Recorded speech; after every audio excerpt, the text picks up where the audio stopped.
Ok, c'est Sinox. Donc encore une interview spéciale Ouais. avec un nouvel artiste. El Ryan. Tu peux te présenter pour les gens qui ne te connaissent pas. Ouais, alors, moi c'est El Ryan. Je suis arrivé en France en 2001, artiste anglophone surtout.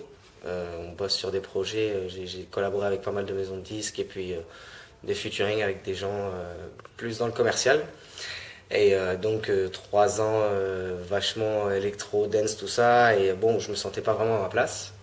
Mais je regrette rien, tu vois, j'ai pas mal avancé. Et puis depuis, bah là, je suis en indépendant.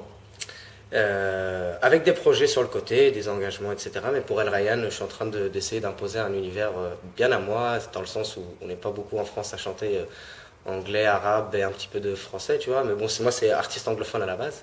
Et donc tu viens d'où en fait? Parce que tu dis avant d'arriver en France. Ouais, je suis franco-libanais. J'ai vécu toute ma vie en Arabie Saoudite, dans la capitale de Riyad.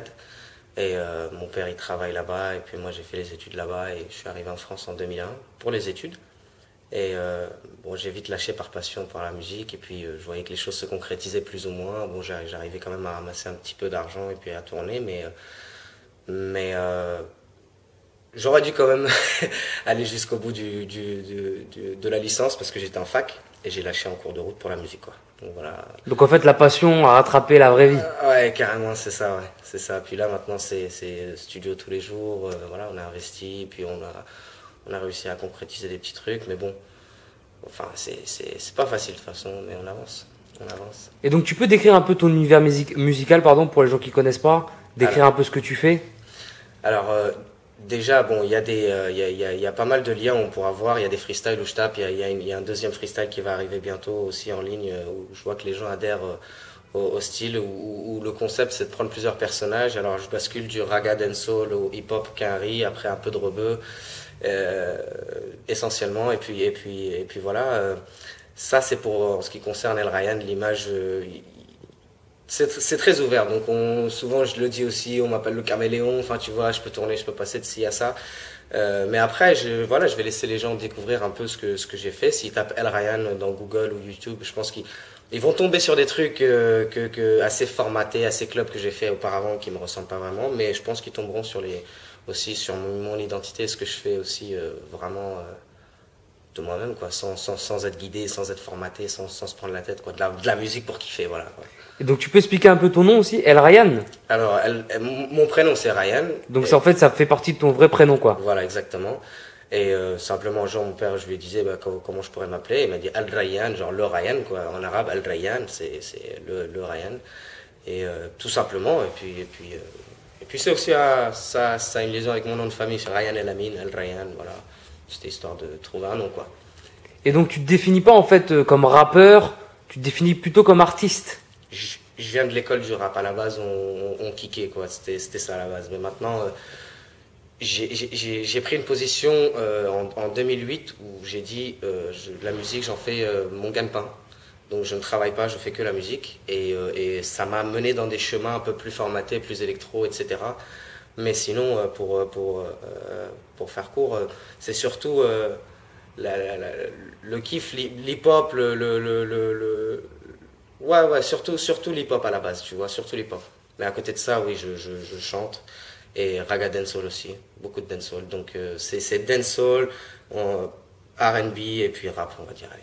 Ouais, Parce que c'est drôle ce que tu dis quand tu dis dancehall, parce que souvent quand j'interviewe des mecs, dancehall, toi tu me disais que t'es libanais, souvent ils me permettront de dire que c'est des blacks. c'est vrai. Ça t'est revenu souvent cette réflexion? Non, parce que... C'est comme si un black faisait du rail en fait. Je suis pas un spécialiste de la dancehall, mais quand j'interprète la dancehall, je vais pas aller jouer sur des terrains que je ne connais pas. Donc forcément, si je vais le faire efficace, mais dans mon terrain. Moi, je vais pas chercher des techniques de ouf ou des machins, mais je me débrouille d'après ce que les gens disent. Et puis moi aussi, je kiffe le faire aussi, mais c'est vrai que c'est assez original. Autour de moi, j'ai pas vu encore vraiment d'artistes dans ce genre-là. À part aux États-Unis, il y a des caries qui peuvent se permettre de passer du jamaïcain à l'hip-hop, Nicki Minaj ou des conneries comme ça. Personne leur dit quoi que ce soit. Moi, on m'a souvent boycotté pour ça. On m'a dit t'as pas d'image, tu passes du ça à ça, tu veux tout faire, mais t'as pas de ligne artistique, de ligne directrice, si tu veux. En fait, tu joues sur plusieurs terrains. Bah ouais, j'aime trop la musique pour ça. Je suis trop curieux. Donc tu vois, même du rock, fous-moi un beat rock, on y va quoi. Tu vois, C'est la musique, mais après j'ai mon identité, ça reste quand même très hip-hop, carry et dancehall, jamaïcain, patois jamaïcain, quoi. Et tu peux nous parler un peu de tes influences maintenant? Alors maintenant, c'est très euh, les influences. Bah déjà c'est anglophone, c'est carry quoi, forcément. Alors j'aime beaucoup Jay-Z, j'aime beaucoup Eminem aussi, je trouve qu'il était très fort. Euh, Après, bah, y a des gens moins connus. Mais dans le rap français, je m'intéresse aussi par kiff, mais je reste à ma place, tu vois. Je suis pas, tu vois, je suis pas un kicker en français. Mais dans les influences, oui, enfin, fallait. Mais il t'arrive d'écouter du rap français quand même. Ah ouais, ouais, oui, j'écoute grave, je kiffe et je travaille pour beaucoup de rappeurs en français. J'ai mon studio, les gens y passent. Et voilà, je fais même des prises de voix, traitement vocal. Enfin, il n'y a pas que El Ryan, il y a aussi Ryan Elamine, le musicien. Je suis pas compositeur, mais je peux faire des prises de voix, des traitements, tout ce qui est vocal. Je m'occupe de tout ce qui est vocal de A à Z et je peux même maqueter. Et puis ensuite, justement, c'est comme ça que je travaille pour revenir à ça. En général, je maquette chez moi et puis des pros vont reprendre les arrangements derrière, etc. Donc voilà, en gros, moi, c'est la musique, mais je suis éparpillé un peu sur plein de trucs, quoi. Et comment t'es arrivé à la musique en fait? C'est la musique qui est allée vers toi ou c'est toi qui es allé vers la musique? Alors comment je suis arrivé dans la musique? Déjà à la base, en Arabie, on était tous d'un crew. À l'époque, on était au collège, tout ça. Big up au Nibbles Clan, ils vont se reconnaître. Ils sont partout dans le monde maintenant, vu après les études, les Sénégalais, Canadiens, ils sont vraiment partout. Et, euh, et, euh, et depuis qu'on s'est séparés, chacun avait ses influences. Moi, je suis resté dans mes influences très carry.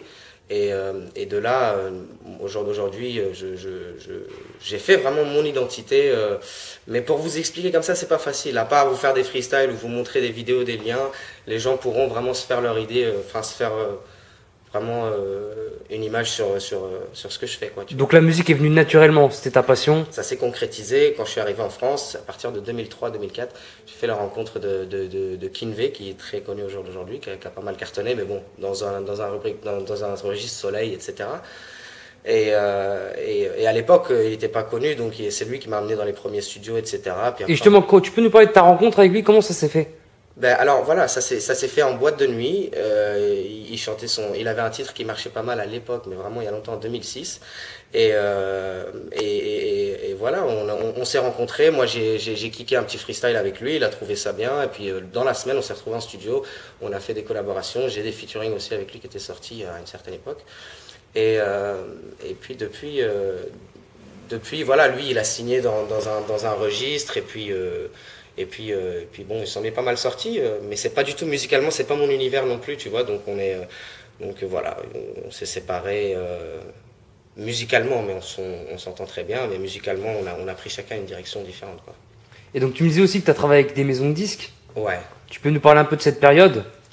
Cette période, bah c'était alors. C'est très, comment on dit, contradictoire ou pas, j'ai pas les mots, mais controversé, je sais pas. Mais il y a beaucoup de bien, il y a beaucoup de mal, il y a beaucoup de vices, on sent pas aussi, c'est avec du recul qu'on se rend compte des choses. Je regrette rien, il y avait beaucoup comment dire, les gens savent où ils veulent aller, donc quand ils misent, ils savent où aller. Donc forcément ils disent, écoute, si tu veux sortir ton titre, faut aller par là, c'est tout. Si tu veux que je mise là-dessus, il faut aller par là. Donc, moi, j'allais toujours dans leur sens, Et jusqu'à même, à chaque fois, présenter des produits en anglais. Et j'étais toujours confronté par cette histoire de quotas. Non, on n'est pas dans les quotas, il faut faire une version française, machin. Alors, on me réécrivait des trucs, parce qu'à l'époque, j'écrivais pas en français, on me réécrivait des trucs en français, des versions françaises qui étaient complètement... que moi, je me retrouvais un peu dénaturalisé par rapport aux produits que j'avais fait à la base. Donc, je me sentais vraiment pas à ma place, mais ça m'a permis aussi d'investir et d'en vivre un petit peu, quoi. Bon, enfin, tu connais un petit peu, c'est pas facile. Mais et puis voilà, donc mon expérience, bah, ça m'a forgé. Je vois un petit peu plus là où il faut se méfier, comment parler aux producteurs, quelles questions se poser dès le départ, et surtout ça. Et après, c'est une question de développement d'artiste ou pas. Donc voilà, à partir du moment où tu veux développer un artiste et tu veux le garder en exclusivité, faut qu'il y ait des bonnes conditions, etc. Donc c'est surtout ça qui m'avait... 3 ans à bosser pour Universal, je pouvais pas bosser ailleurs, alors qu'il y avait plein d'artistes qui voulaient collaborer avec moi. Tu vois, et j'étais obligé de tenir à des promesses, etc. en pensant qu'ils allaient m'emmener quelque part. À côté de ça, bon, ils ont floppé, ils ont misé, donc je leur en veux pas si tu veux, mais ils ont misé et puis ça n'a pas forcément cartonné ou plus que ça ou autre. Mais bon, c'est un milieu difficile et et faut savoir prendre des risques, ça c'est sûr. Faut savoir prendre des risques. Donc maintenant, je prends mes risques et puis voilà, je travaille toujours sur commande, mais sans exclusivité. C'est sur des noms de groupe, des produits de DJ, etc. Je fais des vocales pour des DJ, des trucs comme ça. Ils aiment beaucoup le raga, les trucs comme ça. Donc tout ça c'est cool. Mais pour Al Ryan, j'ai un univers bien à moi, nulle part. Y a rien de concret à part sur Internet. Je fais mes petits trucs quoi. Et donc, El Ryan, aujourd'hui, toi, tu es indépendant. Ouais. Est-ce que tu peux nous dire ce que tu prépares? Alors, concrètement. Sur quoi tu bosses aujourd'hui, au jour le jour? Alors aujourd'hui, il y a un projet qui va sortir, il s'appelle O'Brien. Je suis en collaboration avec un pote à moi, un artiste qui à l'époque a cartonné en tant que King Kuduro. Je sais pas si ça doit parler à plusieurs personnes. Il avait fait 3 tubes à l'époque. Et aujourd'hui, je suis avec Obed et on travaille on a un single qui est parti en promo qui s'appelle Entre elle et moi. Et le produit s'appelle O'Brien, d'où Obed et Ryan, quoi. Donc on a associé les deux. Et donc ça, c'est un produit très femme. Donc très femme, visé assez pour les femmes. Et puis voilà, vu que c'est mon pote, voilà, il a son bise à côté, j'ai mon bise aussi de mon côté. Mais voilà, on essaye de maximiser nos chances pour y arriver aussi, tu vois. Donc on en donne un peu enfin les gens ce qu'ils veulent, tu vois, on donne ce qu'ils veulent. En fait, on répond à une demande. Voilà, on répond à une demande, exactement, c'est ça. Donc, mais à côté de ça, ça m'empêche pas de faire ce que je kiffe. Mais même le morceau, hein, franchement, le morceau Entre elle et moi, j'aime beaucoup. Tu peux nous parler justement de ce morceau? Ce morceau, bah, les gens l'ont pas encore écouté, donc la promo est partie cette semaine, donc faut attendre encore un petit peu. Après, c'est pas du tout hip-hop ou des trucs comme ça, tu vois, c'est assez commercial, faut l'avouer, c'est assez commercial. Il y a beaucoup de mélodies un peu zaotesques, enfin, pour ma part, Obed, il a un autre style, un autre flow, et puis une balade, voilà, c'est très balade, c'est femme, mais c'est autre chose que El Ryan fait. C'est O'Brien, El Ryan, musicalement c'est différent. Après, même si ça reste moi, je fais partie d'O'Brien aussi, mais musicalement c'est très différent, mais ça va venir, j'espère que les gens en entendront parler, et puis... Il y a une date, pas encore? Tu sais quand est-ce que ça arrive? Il y a une date pour le clip, on va le tourner le mois prochain. Maintenant, non, il y a pas vraiment de date officielle dans le sens où là c'est les démarches promo, les démarches radio, les démarches club, mais on attend les réponses. La promo club va forcément être envoyée aussi, donc bon, il va y avoir du nouveau sous peu, mais là tout de suite j'ai pas beaucoup d'informations à ce niveau-là. Et il t'arrive d'écrire pour d'autres personnes? Oui, bien sûr, ouais. Beaucoup en anglais, j'ai fait des trucs pour pas mal de gens. Il y a des trucs qui sont sortis sur des compiles internationales, etc. Dulce Facework featuring El Ryan. Il y a eu Sana aussi. Sana, ça s'appelait Ma Lumière ou La Lumière featuring El Ryan aussi. C'était sorti chez Universal. Il y a eu des DJ tant que John Revox, Kinvey, King Kuduro, Ibos qui est là aussi, un artiste assez coupé-décalé, assez africain qu'on a réussi à mettre en radio, où j'ai écrit avec lui, où je lui ai donné pas mal d'idées aussi. Enfin, c'était une fusion vraiment. Donc non, on sent que tu es proche des gens avec qui tu travailles. Ouais, en fait, pour travailler, moi je pense que pour faire de la musique, je sais pas travailler business comme ça, tu viens chez moi, nanana.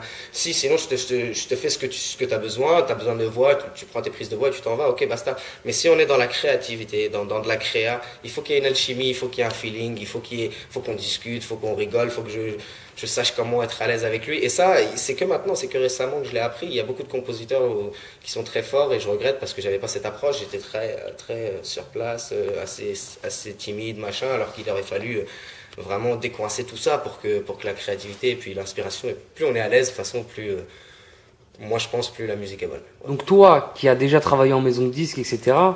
tu sais comme moi que c'est le rêve de beaucoup de jeunes de signer en maison de disques.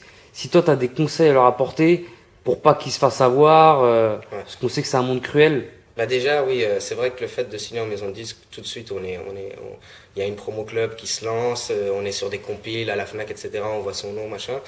On a cet enthousiasme, mais il faut garder la tête froide, ça ne veut rien dire. Vraiment, signer en maison de disque au jour d'aujourd'hui, ça ne veut rien dire parce que des signatures, ils en signent je ne sais pas combien par jour.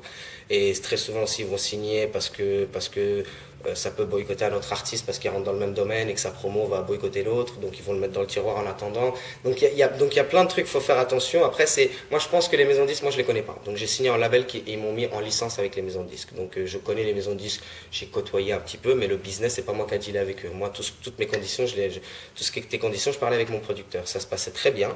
Et mon producteur et moi, on avait un bon feeling, machin. Bon, En fait, il faut qu'il y ait une carte blanche entre ton producteur et toi. Ouais, quand même, hein, quand même, oui. Après, j'étais quand même chez lui, je pouvais pas faire ce que je voulais, donc j'étais obligé de demander, etc. Mais j'avais pas le couteau sous la gorge, ça je peux pas le dire.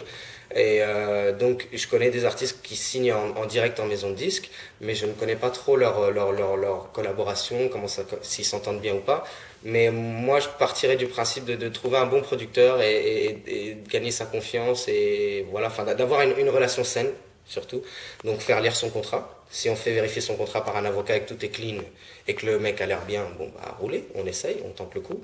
À la limite, si le producteur accepte pour un titre, bah, tant mieux, comme ça l'artiste a moins de risques, mais en général ils acceptent pas vu qu'ils vont miser pour un clip, etc. Donc ils veulent te garder pour un certain temps pour être sûr au cas où, rentabiliser s'il faut lancer plusieurs titres. Mais c'est du business, hein. Après il suffit de se dire les choses clairement et de savoir que c'est comme tout dans le business, hein, il y a des concurrents, donc ça se tire dessus. Même dans les promos, en tant que promotionneur, il y a leurs petites guéguerres. Dans les clubs, il y a les petites guéguerres. Dans les radios, il y a les petites guéguerres. Donc c'est un truc qu'il faut vivre avec. Et puis après, j'ai pas la science infuse encore, donc j'apprends beaucoup aussi. Hein. Donc j'ai que 27 ans, ça fait 6 ans que je suis dedans. Mais signer en maison de disque au jour d'aujourd'hui, c'est pas comme à l'époque. Au jour d'aujourd'hui, les maisons de disques, moi j'estime qu'elles sont gâtées de chez gâtées parce qu'on leur apporte tout sur un plateau, mixé, masterisé et tout. Alors qu'avant, une maison de disques, si on cédait les éditions, c'était pour avoir accès à ces studios qui coûtaient une blinde, alors que maintenant on a tout chez soi. C'était surtout ça. Donc aujourd'hui, si on donne des parts, c'est pour qu'il y ait un vrai développement. Donc si on signe, c'est pour qu'il y ait un développement, pas seulement juste mettre le titre en club ou faire des compiles, etc. Donc en fait, aujourd'hui, les maisons de disques, elles récupèrent un peu tout le travail déjà acquis en indépendant. Ah bah forcément, oui, elle va le récupérer. Alors qu'à l'époque, elle créait l'artiste, bah voilà, elle développait oui. l'artiste. Maintenant, oui, si ta marque, bah en plus de ça, c'est que moi, de mon point de vue, hein, plus le boulot est pré-mâché, c'est-à-dire s'il y a un producteur qui était déjà sur l'artiste, qui a payé une promo club, etc., qui a déjà une visibilité un peu quelque part, qui l'a étalé un maximum, et là, il va aller dealer en maison de disque. Et maintenant, c'est devenu comme ça. C'est pour pré-mâcher un maximum le boulot, pour faire une collaboration avec les maisons de disques, pour que justement ça les intéresse. Sinon, ils sont sur leur grosse tête d'affiche. S'il faut repartir à zéro sur une marque qui n'est pas connue, ça les intéresse pas. Donc il faut qu'un producteur ou un petit label s'en occupe avant, pour que en tout cas, c'est mon opinion. Peut-être que je me trompe, mais jusqu'à maintenant, j'ai pas vu de major. Pourtant, tout le monde me dit « Ah, c'est bien ce que tu fais, hein, je les croise tous, ah, c'est génial, t'es fort, putain, faut que t'avances. » Mais quand il s'agit de prendre des risques et de miser, c'est plus le même discours. Donc bon. Ils attendent en gros que je prenne un peu plus de poids, mais je sais très bien que voilà, après si on garde un œil sur nous, on voit, ouais, les gens ils gardent un œil sur nous et puis ils voient si ça vaut le coup ou pas, hein. C'est un peu comme la bourse, comme le poker, si ça vaut le coup d'acheter ou on achète, sinon ça vaut pas le coup. C'est un peu ça, on a l'impression d'être des pions, mais bon, malheureusement, faut savoir jouer avec. Faut savoir jouer avec, jongler avec, et puis voilà quoi. Et donc tu me disais aussi hors caméra que tu es beaucoup un artiste scène. Ouais, on a tourné, merci Kevin, qui nous aussi, il m'avait fait à l'époque où il avait cartonné avec son premier titre, moi j'avais un featuring avec lui, donc on a tourné pendant 2 ans.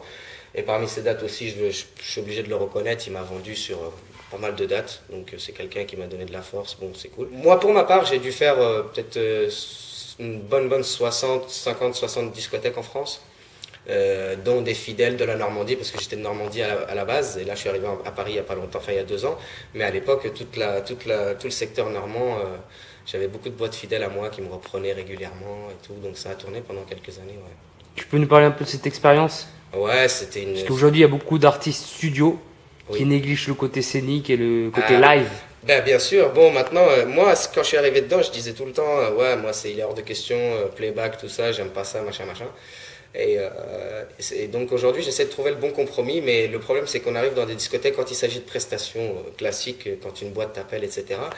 on arrive et on est obligé de se fier au matériel de la discothèque. Donc très souvent, soit le micro plante, soit soit il y a un Larsen de fou, soit ceci, soit cela. Donc on laisse les voix sur le track et on ouvre le micro. Donc je chante par-dessus les voix en général en boîte de nuit. Sauf sur des plateaux radio, j'ai eu des plateaux radio, des trucs un peu plus sérieux. Là on fait les balances concrètement bien et on fait du live, quoi. On fait du vrai live. Mais malheureusement en club, ouais, la plupart du temps, mes intros et mes sorties, je les faisais en freestyle, sur des beats sans rien. Et après quand il y avait mes titres, je laissais les voix dessus au cas où. Et ça c'est ce que toujours mes producteurs m'ont conseillé de faire. Et en même temps, ils ont pas tort parce que ça m'est arrivé 2 fois que le micro est planté et tu es obligé de jouer le jeu jusqu'au bout. Quand ça arrive, tu as des clients qui sont. Il y en a, ils sont bourrés, il y en a, ils sont pas obligés de comprendre ce qui se passe. Donc si tu coupes le truc, voilà, autant faire passer le truc discrètement. Et puis, Comme au cinéma. Exactement. Donc là, les projets actuels, à part ce single, toi de ta part, personnellement, il y a quoi qui se prépare? Alors, il y a pas mal de trucs. Mais concrètement, il y a des artistes comme Ibos qui est dans le style africain, donc on travaille sur lui.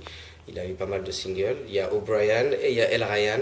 Voilà concrètement pour le moment les projets. El Ryan, je ne signe nulle part pour le moment parce que je veux vraiment essayer d'imposer un style. Et à côté de ça, il y a Ryan El Amin, le côté musique aussi. J'ai mon studio, je reçois les gens aussi pour. Donc mes projets, c'est la musique en gros. Concrètement, El Ryan, il y aura beaucoup de updates, beaucoup d'actualités niveau internet. D'ailleurs, rappelle-nous tes pages Facebook, où est-ce qu'on peut retrouver tes... Alors, Facebook, c'est El Ryan collé, L-R-A-Y-A-N, à côté Ryan El Amin. De toute façon, s'ils tapent, ils vont trouver facilement. El Ryan sur YouTube, pareil, j'ai ma chaîne Ryan El Amin. Et puis, il y a quelques freestyles, mais il y en a beaucoup qui vont arriver aussi. Et je pense que s'ils taperont, de toute manière, ils vont tomber sur pas mal de trucs. Je vais te laisser le mot de la fin, El Ryan. Et le mot de la fin, allez checker mon Facebook, allez voir sur YouTube, Freestyle El Ryan. Et puis si ça vous plaît, il y en aura d'autres qui vont arriver très très rapidement. Voilà. Merci à toi, El Ryan. Merci à toi, Sinex. Et à bientôt. À bientôt.